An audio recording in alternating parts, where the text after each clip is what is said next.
삼양식품이나 농심 등의 배당 성향은 번것의 20%도 안 되지만 코카콜라는 번것의 70% 이상이나 됩니다.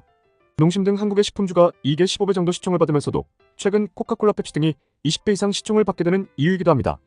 2024년 6월 3일 월요일 누워먹는 세계 경제 소식 7개 시작합니다.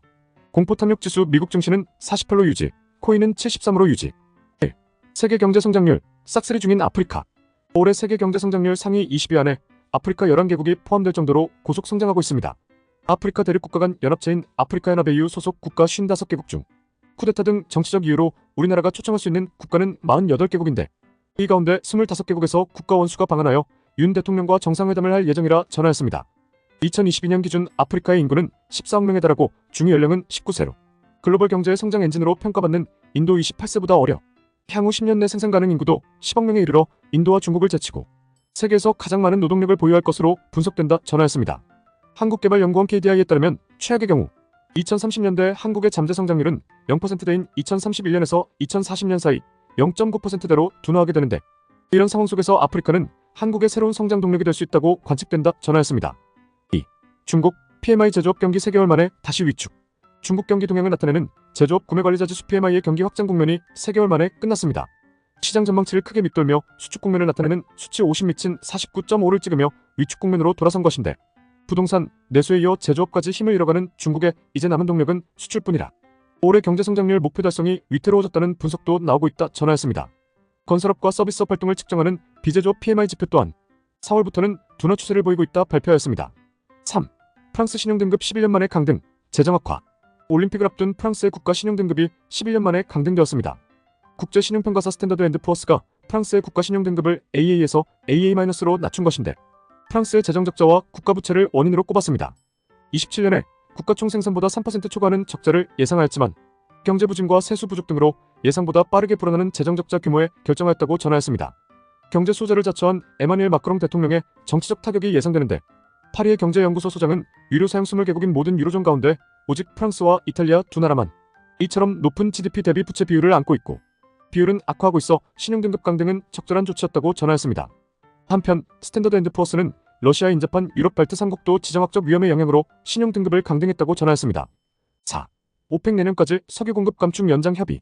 산유국 그룹 석유 수출국 기구 오펙 플러스가 감산을 2025년까지 연장하기로 합의하였습니다.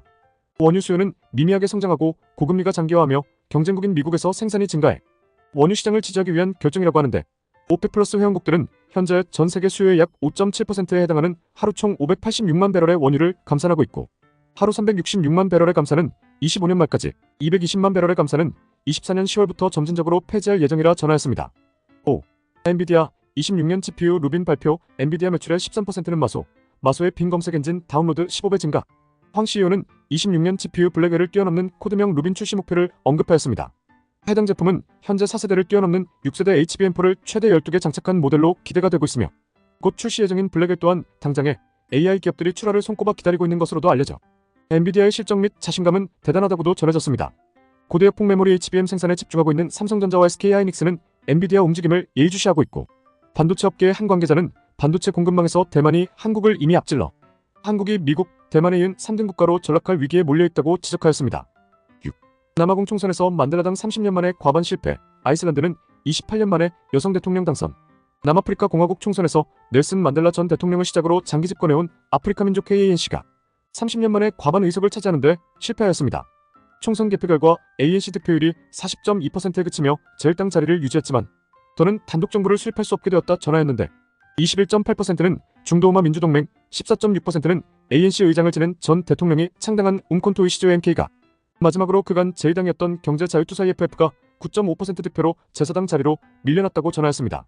피킬레 음발룰라 ANC 사무총장은 연립정부 협상에 들어갔으며 부패 의혹이 있는 라마포사 대통령의 퇴진 요구를 제외하고는 어떤 정당과도 대화할 수 있다 밝히며 기자회견을 열어 모든 정당과 얘기하고 있으며 위원장은 결과적으로 과반 정당이 없을 때 당연히 그렇게 하는 것이라고 밝혔습니다.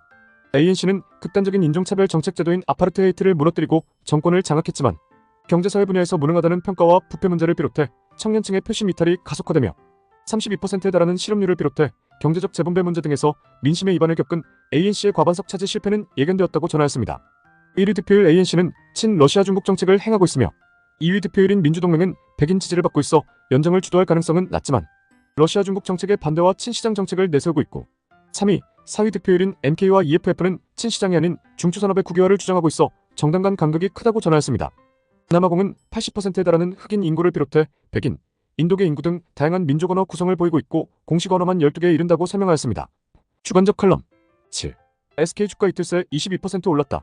기관이 계속 사는 이유? SK 회장과 노태우 따님과의 결혼생활 종지부인 이혼 판결 중 이번 2심에서 1.38조를 지급하라는 판결이 나왔습니다. 1심 600억 원대에서 2심 1.38조대로 비자금 등 경영 도움이 인정되면서 크게 오른 것이라고 하는데 현재 SK 시총 13조 중 17% 이상을 최태원 회장이 들고 있으며 공시재산으로 2, 3천억만 들고 있는 상황 속 판결이 확정될 시 주가를 팔아 배상을 해야 되는 상황이 되었습니다. 현재 주가 기준 1조는 지분 10% 가까이를 팔아야 마련할 수 있는 금액으로 SK 지배 구조를 위험에 빠뜨릴 수도 있는 상황이라 해결 방법으로는 현재도 진행 중인 주식 소각, 주가 부양 등으로 주가를 끌어올려 비중을 적게 파는 방법이 있으며 타기업과 협약해 지주 주식을 거래하는 방식으로 회사 돈을 개인 방어에 쓰며 경영권은 지키겠지만 주가는 하락할 수 있는 방법이 있습니다.